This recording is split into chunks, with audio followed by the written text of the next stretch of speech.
नाज़रीन, इरशाद भट्टी साहब ने एक बेड़ा उठाया है कि वो मुख्तलिफ मकतबा फ़िक्र के लोगों के इंटरव्यूज़ करते हुए आपको सोशल मीडिया पे नज़र आते हैं, जिनमें उलमा भी शामिल है, सियासी लोग, रहनुमा भी शामिल है।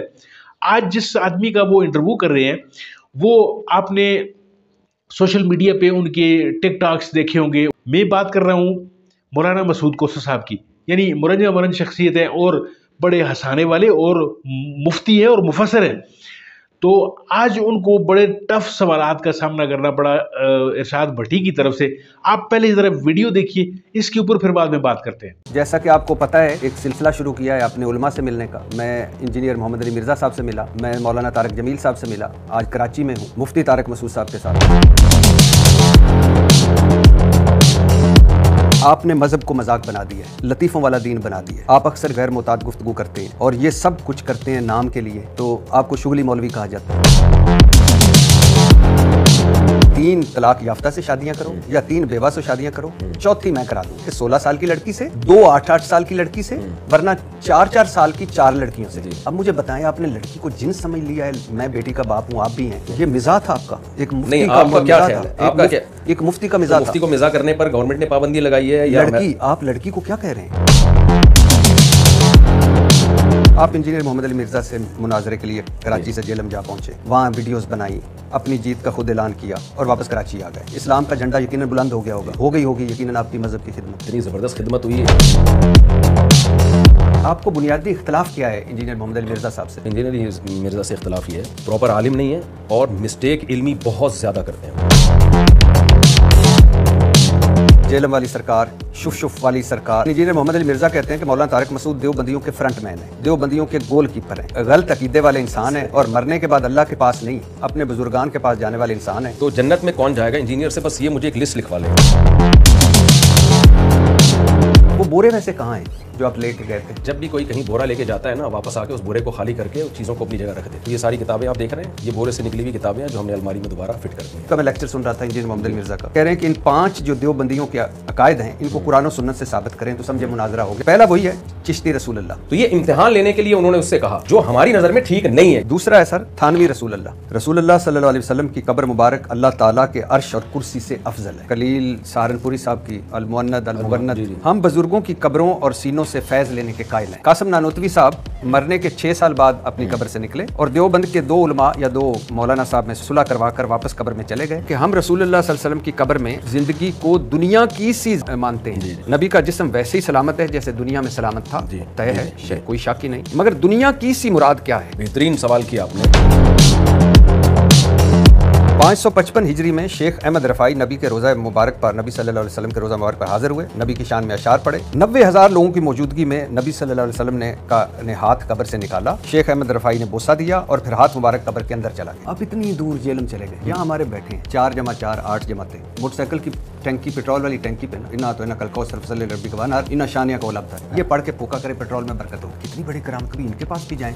केला रखने का मदनी तरीका देखें। पापा जानिए जो हैं उनका बुजुर्ग होना तो पहले साबित करो ना। मैं एक सुन रहा था टीवी पे, वो कह रहा था कि बिजली के मीटर पे जम जम लिखो उंगली से। वो आ रहा है आज़ाद जमील, ये कौन फिल्म है? ये आज़ाद जमील साहब के बारे में मैं लोगों को बता दूं, आपके रेफरेंस ही बता दूं कि ये कोई मुस्तनद आदमी नहीं है। आपका मैं क्लिप सुन रहा था कि मुझे 2 एतराज़ है जिसको इतना मजहब का इल्म नहीं है। मुफ्ती तारिक मसूद जब कहता है कि तुम्हारे ज़िम्मे लड़की की तालीम नहीं है, दूसरा नाबालिग लड़की को शादी कर दो, और तीसरा कि तालीम उनके ज़िम्मे है। क्या मैं और आप अपनी बेटियों के साथ भी ये करेंगे कि नाबालिग लड़की की शादी 8-10 साल 12 साल की बेटी हो उसकी शादी कर दें? मुफ्ती तारिक मसूद का कहना और मेरा कहने में बहुत ज़मीन आसमान का फ़र्क है। आप ये कह सकते हैं कि मेरे इन अल्फाज में मुबालगा ज़्यादा हो गया, इस तरह बयान नहीं करूँ तो ठीक है, आइंदा मैं एहतियात करूँ।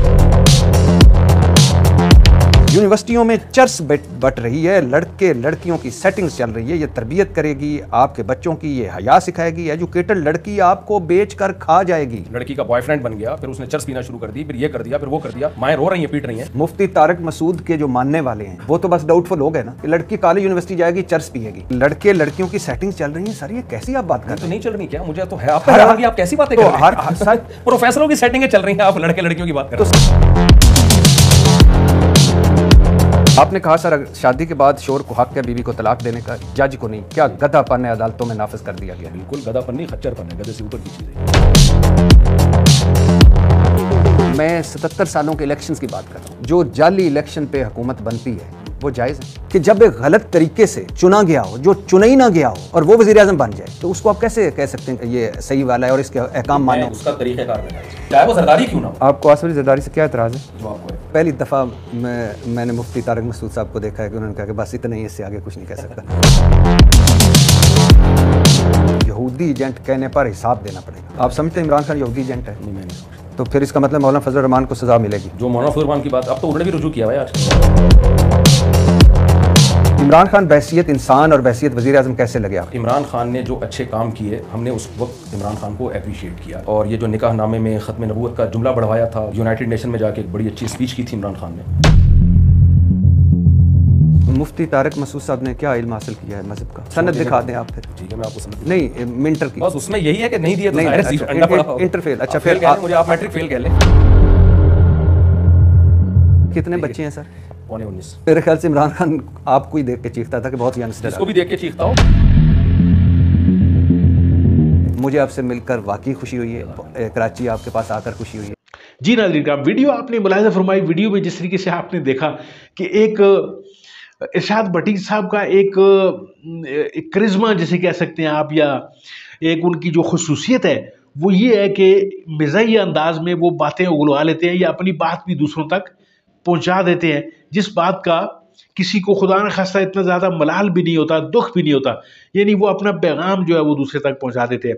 तो जिस तरीके से मौलाना मसूद साहब के साथ इन्होंने एक नशिस्त की, खैर ये तो एक मैंने आपको एक झलकियाँ दिखलाई हैं उनके जो तफसीली इंटरव्यू है, लेकिन इसमें भी आपको एक अंदाज़ा, एक रोड मैप आपको मिलता है कि मसूद कोसर साहब के साथ उन्होंने क्या बातें की हैं और किस किस तरीके से मसूद कोसर साहब को उन्होंने टफ टाइम दिया है।